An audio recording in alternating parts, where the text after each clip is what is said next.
and welcome back to another Pickled Unscripted. As always, I have with me Matt, the Pickled Dragon, and I'm Dracoya. Matt, what are you drinking today? Oh, I'm still working on my Cuddy Sark. So I love the Ooh, label. Celebrating 100 years of adventure. Ooh, Yes. 100 years of adventure. We'll take it easy on that one. I've got sake with me today. It's Oh, yeah, I know. I'm being really fancy. It's a Kurosawa. I don't actually know a whole lot about sake, so I'm learning. I'm sure one of our people is gonna like message me and be like, "Oh my God, Dracoya, no, no, no, no, no, no."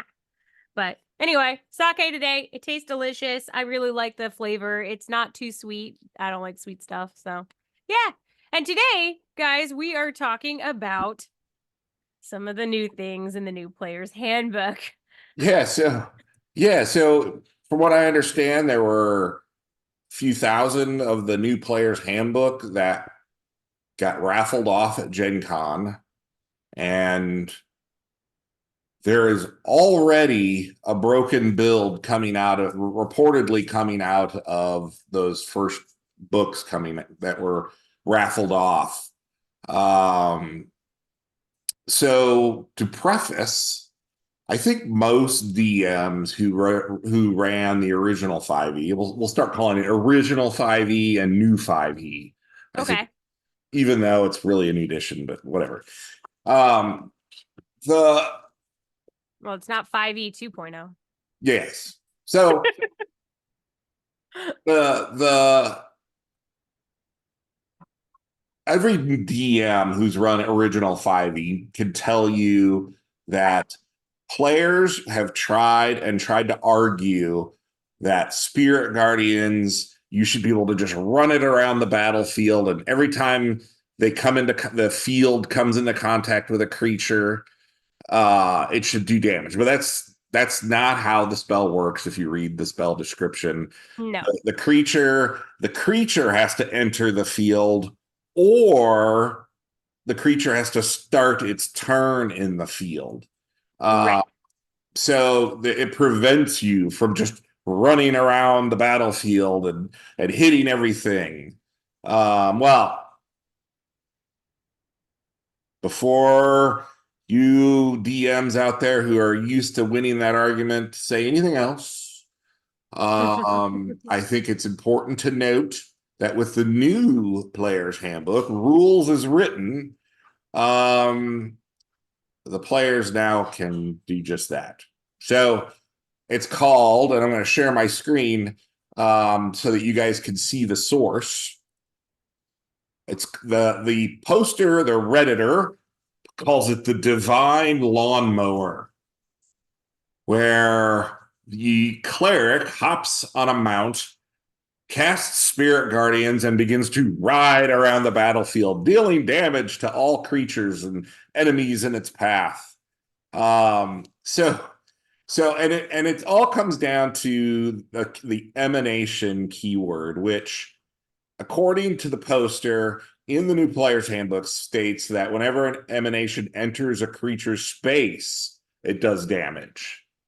So unlike the original Spirit Guardians that says the creature has to itself enter the space or has to start its turn there, in this case, it's uh anytime its emanation enters or touches a creature.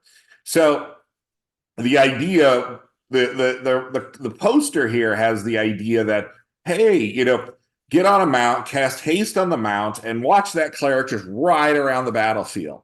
Mm-hmm. And yeah, but it gets worse. It gets way worse because the damage can only be done once per turn. So a creature hit by the emanation is immune to that damage for that turn.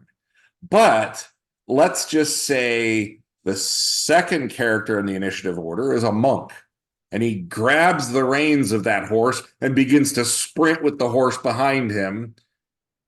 That's a different turn. So suddenly he can run it around and damage all the players or all the creatures and enemies again, and so on down the line. So it becomes this domino effect of disaster, and you know, I It's just kind of broken. And even in the previous system as a DM, I always had to make my monsters like 2 or 3 levels above my players just for it to be any kind of an interesting challenge, as opposed to, oh, I hit it once, I'm a level 2 and now it's gone. And this is taking that a whole step farther. Like it's just not fun anymore. I think back.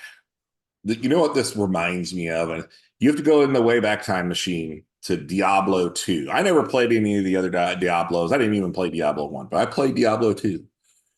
And I loved my warrior with his whirlwind attack, and he'd be spinning around like the Warner Brothers Tasmanian devil, and his sword would be sticking out, and everything he came into contact would just whack it, and it would be dead, and moving on to the next one, just damage, damage, damage, like a little tornado. And that's what this reminds me of, is like video game mechanics.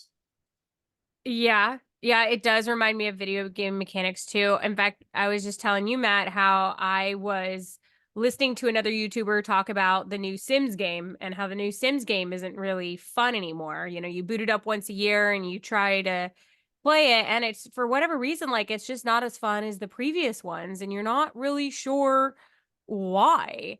And then you buy a new expansion pack thinking, oh, okay, then I'll make it fun again and I'll get into it. And then it just doesn't. And it's, why? Well, it's because the old games, not Sims is not exactly a hard game, but it just felt like there was a little bit more challenge. It felt like you were struggling to to manage all of the moving plates, and you were always balancing all the different things and trying to click and multitask. But now it's just kind of lame, and that's exactly what this game is now too. It's like, well, there's not a challenge anymore, and when there's not a challenge, you don't have a sense of accomplishment.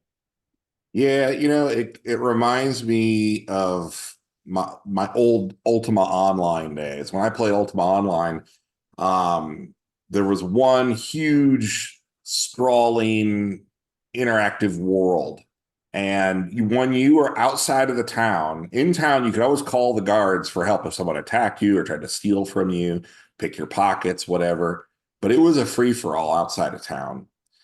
You would step outside of town and your heart rate would rise, and Dracoya would laugh at you know our cardiac issues, but your heart rate would rise, and it was a risk stepping outside of town.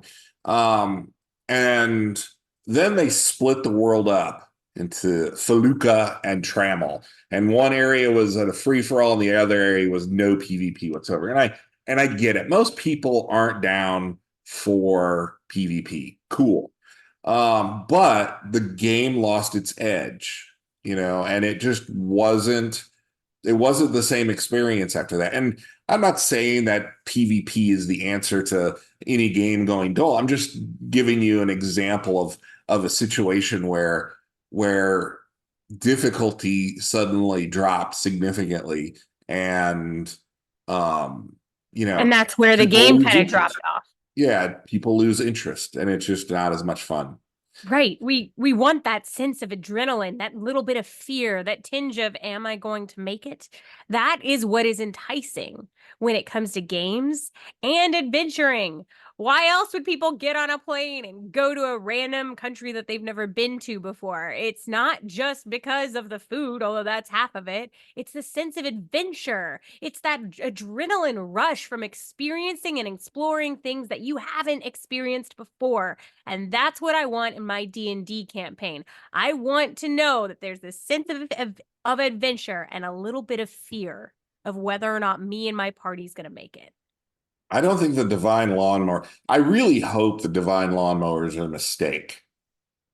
I hope so. So there's We're one gonna of two. Well, there's two things I want to, like one, if it is a mistake, what does that mean? Like as far as play testing, how much was done? Um, and I know that they were releasing all these little, you know, updates and whatnot, and having people experience the game, but um, the final product is what matters. Now, if this was intentional, ugh, I can't even imagine what that portends for the rest of the book.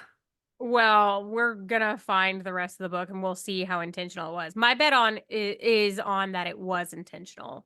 And So, I guess that's a good point too, because this is all based on one person who happened to win a copy at Gen Con.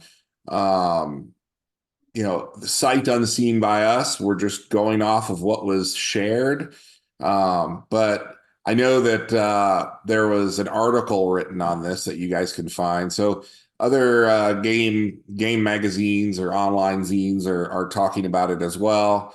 So it's got to have some credibility at least. At least I hope not. I hope that I genuinely don't. I know there are people out there that want WotC to fail because they hate them and whatnot, and they certainly have turned into kind of the evil empire. But there's people's jobs on the line. I don't wish ill on anybody, but yeah, and I can get behind the idea, but at the same time, I don't want D&D to go away. And since they do have the whole rights to D&D, if they fail, D&D goes. And I don't like that.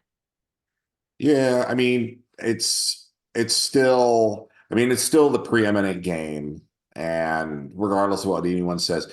Now, in 5 years, maybe that's changed. Maybe Pathfinder or Shadow Dark or one of the other ones dethrones it. But in the meantime, they're still the number one game in town, and and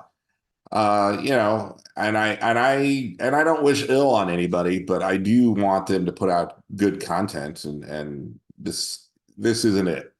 Yeah, it would be nice. I think maybe we need to start looking at some other modules, but I think that we've got a lot of older modules that we can still revivify. The the the old second ed stuff. I like the second.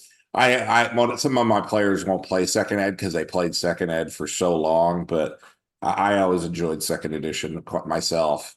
Uh, Yeah. but I don't know.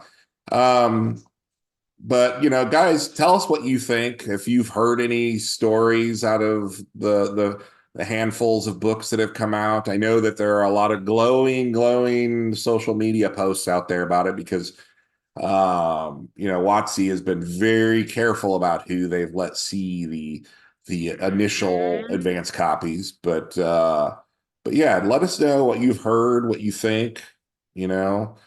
And also check out dnddice.com. They just might have some very nice dice for you.